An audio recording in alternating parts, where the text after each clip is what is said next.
घटनेचे शिल्पकार विश्वरत्न डॉक्टर बाबासाहेब आंबेडकर, या रयतेचे राजे छत्रपती शिवाजी महाराज, स्त्री शिक्षणाचे जनक महात्मा ज्योतिबा फुले, साहित्यरत्न लोकशाहीर अण्णाभाऊ साठे, क्रांतिगुरु लौजी वस्ताद यांना अभिवादन करतो। आणि आज अकोला जिल्ह्याच्या जिल्हाधिकारी कार्यालय येथे एक दिवसीय धरणे आंदोलन वंचित बहुजन आघाडीच्या वतीनं करण्यात येत आहे। श्रद्धे बाळासाहेब आंबेडकरांच्या आदेशाने अकोला जिल्ह्यात हे आंदोलन या ठिकाणी करण्यात आले आहे। अमृतसर पंजाब मध्ये जे घटना घडली, देशाला कलंक लागणारी घटना पंजाब मध्ये घडली, त्या घटनेच्या निषेधार्थ अकोला जिल्ह्यात आज हे आंदोलन या ठिकाणी करण्यात आले। ज्या पंजाब मध्ये डॉक्टर बाबासाहेब आंबेडकरांच्या पुतळ्याची तोडफोड करण्यात आली, एका जातीवाद्यानं त्या ठिकाणी संविधान सुद्धा जाळण्याचं काम केलं, त्या व्यक्तीला फाशीची सजा झाली पाहिजे।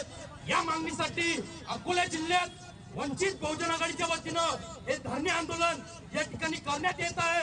आणि ज्या डॉक्टर बाबासाहेब आंबेडकरांनी 20 नोव्हेंबर 1930 ला गोलमेज परिषद मध्ये या ठिकाणी शहीद भगतसिंग साठी क्रांतीची लढाई लढली, त्याच डॉक्टर बाबासाहेब आंबेडकरांचा पुतळा पंजाब मध्ये तोडला जात आहे, हे या देशात निंदनीय आहे। ज्या डॉक्टर बाबासाहेब आंबेडकरांनी खालसा कॉलेज मुंबईमध्ये निर्माण केलं आणि शीख समाजाच्या प्रत्येक जाती धर्माच्या व्यक्तीला खालसा कॉलेज या ठिकाणी निर्माण करून दिलं, त्याच डॉक्टर बाबासाहेब आंबेडकरांचा पुतळा या देशात तोडला जाते। आणि ज्या डॉक्टर बाबासाहेब आंबेडकरांचा पुतळा लंडन सारख्या देशात बसवल्या जाते, अमेरिकेसारख्या कोलंबिया विद्यापीठात बसवल्या जाते आणि सिम्बॉल ऑफ नॉलेज त्या पुतळ्याला नाव दिले जाते।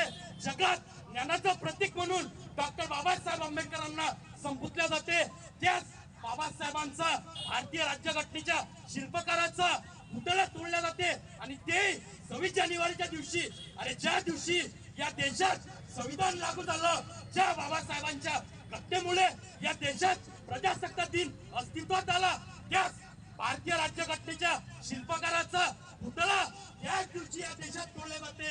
अरे यापेक्षा या देशात कलंक लागणारी घटना कोणतीच असू शकत नाही।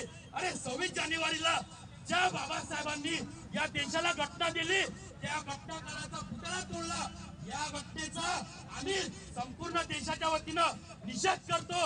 आणि ज्या जातीवाद्यांनी या देशात अशी कृती केली त्याला फाशीची सजा झाली पाहिजे, देशद्रोही म्हणून या ठिकाणी त्याला घोषित केलं पाहिजे, अशी आम्ही नरेंद्र मोदी आणि राष्ट्रपतीला मागणी करतो।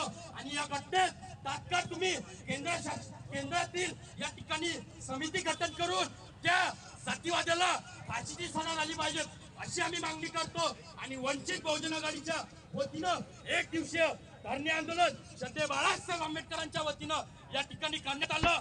बाळासाहेबांच्या आदेशानं पुन्हा देश या ठिकाणी बंद होणार आणि या देशात जोपर्यंत बाळासाहेब जिवंत आहेत तोपर्यंत कोणत्याही बहुजनांच्या केसाला सुद्धा धक्का लागू शकत नाही।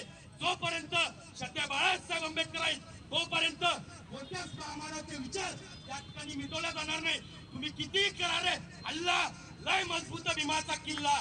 जय भीम, जय संविधान, जय वंचित।